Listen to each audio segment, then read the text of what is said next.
Good morning and thank you for joining us. Israel's ambassador, Danny Danon, will deliver a brief media statement ahead of this morning's Security Council session. Thank you.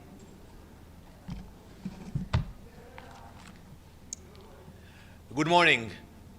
Today in the Council, many will again raise the humanitarian situation in Gaza. We will remind them all of the fact that Israel is facilitating the entry of aid through two mechanisms: the Gaza Humanitarian Fund and the entry of aid trucks. While Israel and other actors deliver, the UN has faltered. As of now, approximately 950 trucks are awaiting collection on the Gazan side. The UN, the hypocrisy is even more evident in the conduct of OCHA.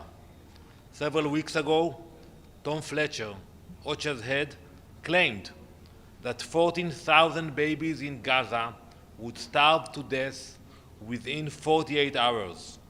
This was a blood libel. He quietly walked it back, but only after the lie had already circled the globe. He has yet to retract his further disgusting accusation that Israel is committing a genocide. But the problem with OCHA goes far beyond one official statement. The entire agency has abandoned neutrality. On May 6, OCHA published grossly inflated casualty figures in Gaza.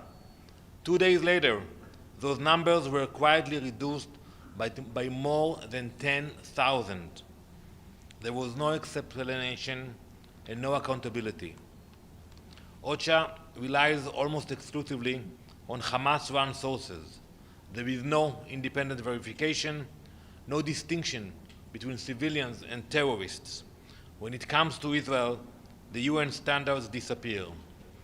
At the same time, OCHA ignores the over 13,000 aid trucks Israel and other partners have facilitated into Gaza, counting only UN-coordinated aid. Israel will not allow this to continue. I will therefore inform today the Council of steps Israel is taking to ensure that what has been happening with OCHA will no longer continue. Israel is taking action. We are fighting to bring the hostages back, to defend our civilians, and to dismantle terror networks. It is time the UN did the same. Thank you very much. Can we ask a question? Sure.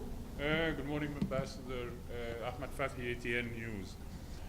With regard to your statement refuting the UN and OCHA claims, till now I don't understand why the Israeli government does not allow international journalists into Gaza. We just have a single source and citizen journalists transmitting the real picture. What is the problem for international journalists to go and cover and present what they see on the ground?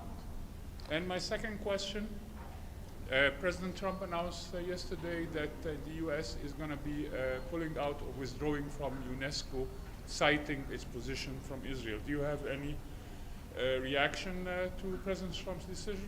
Well, I will start with UNESCO. I think it was the right decision of President Trump. You know, UNESCO unfortunately was hijacked by some elements, even though they tried to do some good things. But when you look at the conduct of this organization, like other UN agencies, you know, you have no control of what's happening there. And I think it was the right decision of President Trump. Regarding your first question, you know, when you bring journalists into a war zone, you don't want to see any casualties, God forbid. That is the reasoning we don't want to see casualties of journalists traveling inside Gaza. It's a war zone.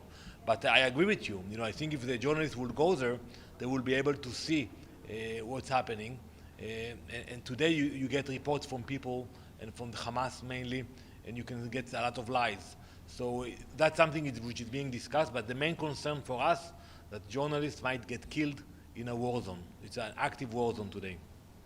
Just to follow up on the journalists' part, there are several who are qualified war reporters who have been through war zones much more atrocious in Africa, in South America, in other parts. of the world. So as far as journalist safety, I think each journalist and their organization, it's their end of the bargain, whether they take the risk or not. Second part about UNESCO. You said it's the right decision. Is it the right decision for the US and Israel to pull out of UNESCO? You were speaking about UNESCO as if it's an independent body, not a reflection of the will or the voting of its member states, who are your colleagues still here in the headquarters. Why is the mix between the organizational body and the positions of the member states? Well, I will not speak on behalf of the United States, but I think the U.S. now is conducting a review regarding all UN agencies. When you look at the budget of UNESCO, for example, the U.S. made the major contributions to UNESCO. So one should ask himself, if they give so much funds and support, and then they use those funds not to promote culture, and actually to promote hate against Israel, against allies of the United States, against the US itself, I think that was the reasoning behind it. But I think you have to refer this question to the US.